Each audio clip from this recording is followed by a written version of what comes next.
Olá pessoal, nesse final de semana eu ministrei uma palestra no principal congresso do DERC da SBC. O DERC é o Departamento de Ergometria, Exercício, Cardiologia Nuclear e Reabilitação Cardiovascular da Sociedade Brasileira de Cardiologia. Aqui eu fiz esse vídeo porque essa aula achei que ficou bem legal, bem resumida e fala sobre um tema muito importante, mas infelizmente é pouco divulgado aqui no Brasil. Então, a gente deu uma aula falando qual é o papel da cintilografia cardíaca com a metiodobenzilguanidina, tanto na estratificação de risco quanto na abordagem em pacientes com insuficiência cardíaca. Primeiramente, eu queria explicar para vocês, qual é o papel, da medicina nuclear, da cardiologia nuclear, dentro do estudo das patologias do coração. Então, a imagem molecular, ela possui métodos de avaliação funcional, onde vários processos fisiopatológicos, como fibrose, perfusão, atividade simpática, quer dizer, a inervação simpática do coração, que foi o tema dessa aula, inflamação, elas podem ser mapeadas de uma forma precoce, ajudando no maior entendimento dessas doenças, ajudando no diagnóstico, no prognóstico e também no manejo terapêutico de várias doenças do coração.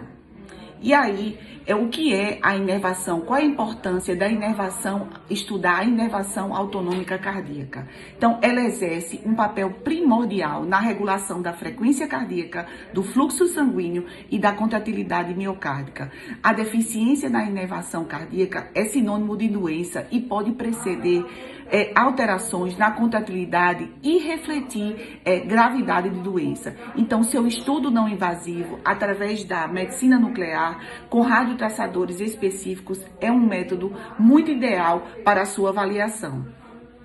E aí, o que é esse radiofármaco? O MIBG, ligado ao iodo 123. MIBG quer dizer meta-iodo-benzilguanidina. Como é um nome muito grande, a gente vai sempre falar na abreviatura, que é o MIBG. Então, ela é uma molécula que ela foi desenvolvida no final dos anos 70. Então, a gente já tem mais de 40 anos do entendimento, do uso dessa medicação. É um exame extremamente seguro. E ele foi primeiramente desenvolvido para estudar tumores neuroendócrinos, como principalmente o feocromocitoma e o paraganglioma. Mas ele também pode ser estudado para avaliar a inervação autonômica cardíaca e esse estudo pode ser útil tanto do ponto de vista neurológico, como por exemplo doença de Parkinson, onde você vai ter também uma interferência nessa inervação autonômica cardíaca, como também ela pode ser muito útil no estudo de várias patologias, várias doenças cardíacas e principalmente a insuficiência cardíaca, que é onde a gente tem mais estudos. Então é um exame extremamente simples, a gente injeta essa medicação por via intravenosa e ela rapidamente vai se difundir na fenda sináptica ali do coração de forma semelhante à norepinefrina.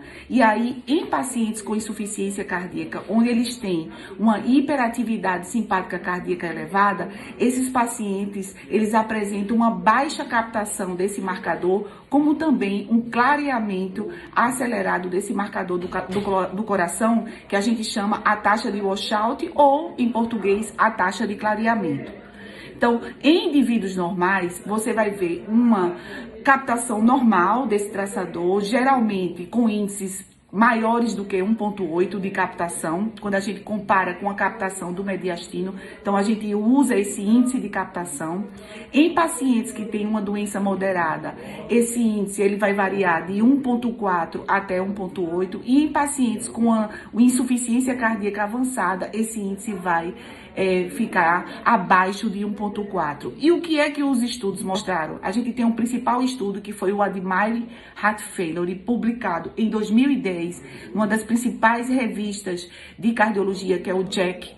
E aí ele estudou quase 1.000 pacientes com insuficiência cardíaca grave e dentre outros marcadores já estabelecidos para avaliar prognóstico da insuficiência cardíaca, como a fração de ejeção do ventrículo esquerdo e a dosagem de BNP, a cintilografia cardíaca com a metiodobenzilguanidina, com o MIBG, mostrou que pacientes que tinham um índice de captação abaixo de 1,6, eles tiveram maior chance de evoluir para progredir a insuficiência cardíaca, isso num follow-up, num prazo de 2 anos, tiveram maior taxa de eventos arrítmicos potencialmente fatais e tiveram maior mortalidade pela doença do coração. Os indivíduos que tinham esse índice abaixo de 1,6 tiveram 5 vezes maior chance de morrer. E como é que essa informação ela pode ser utilizada na prática clínica conduzindo pacientes com insuficiência cardíaca? Quando a gente pega um grupo de doentes graves com insuficiência cardíaca, isso é, fração de ejeção abaixo de 35%, mesmo aqueles que tenham o BNP elevado, que a gente vê, quer dizer, são pacientes que têm um prognóstico mais ruim, esse índice, eles conseguem estratificar esse grupo que já é grave em menos e mais grave.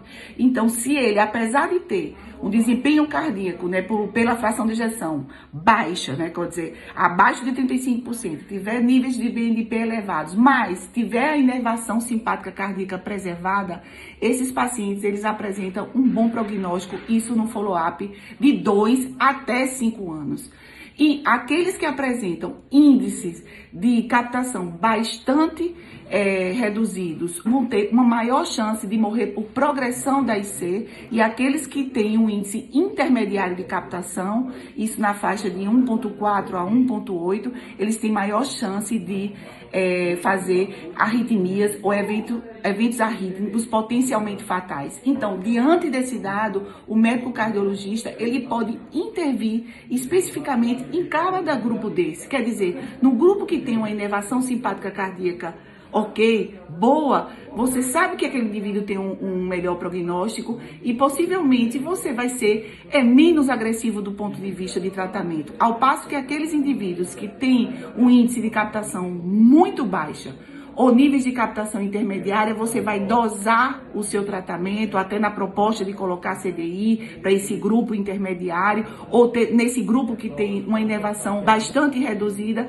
você pode já colocar ele numa fila de transplante, eu tenho mais certeza que ele vai precisar de um transplante cardíaco. Então é isso aí. A gente tem um marcador agora no Brasil, é um marcador que está mais disponível, e aí vocês podem utilizar desse exame para estratificar melhor os seus pacientes. Gostaram da dica? E vejam aí os slides. Com essa explicação e vendo os slides da minha aula, acho que vai ficar bem legal para vocês entenderem. Até mais!